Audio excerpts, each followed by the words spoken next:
Comparison of centralized against federated approaches in federated data governance frameworks.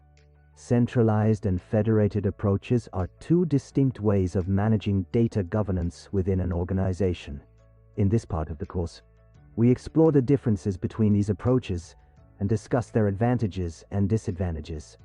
By understanding these concepts, you will be able to make informed decisions when implementing a federated data governance framework.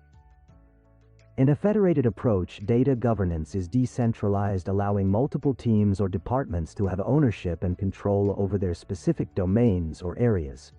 Each team or department is responsible for defining and enforcing data governance policies within their domain.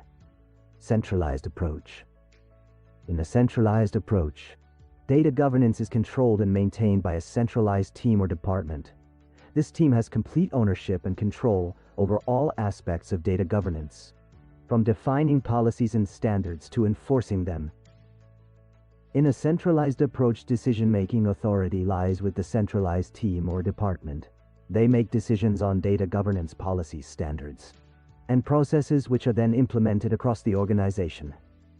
In a federated approach, decision-making authority is distributed among multiple teams or departments. Each team or department has the autonomy to make decisions on data governance policies, standards, and processes within their domain.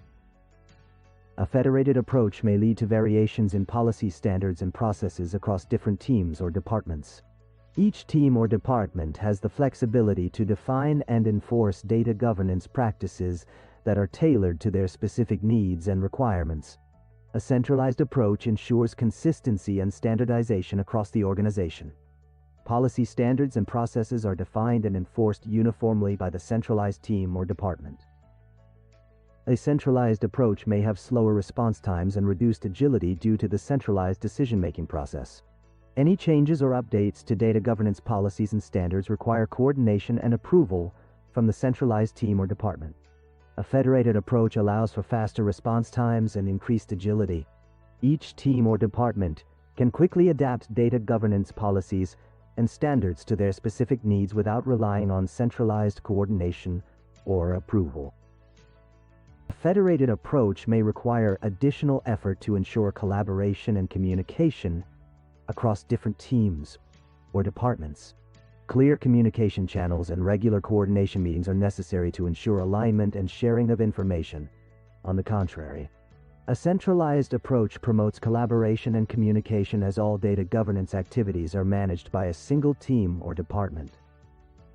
This facilitates sharing of best practices, knowledge transfer, and centralized reporting. A centralized approach may face scalability and complexity challenges as the organization grows. The centralized team or department may become overwhelmed with managing data governance for the entire organization. On the other hand, a federated approach can be more scalable and less complex as data governance responsibilities are distributed across teams or departments. This allows for better management of data governance within each domain without overwhelming a centralized team or department. In conclusion, both centralized and federated approaches have their own advantages and disadvantages in the context of federated data governance frameworks.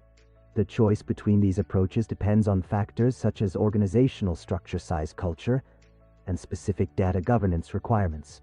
Understanding the differences between these approaches can help you design and implement an effective data governance framework that aligns with your organization's needs and goals.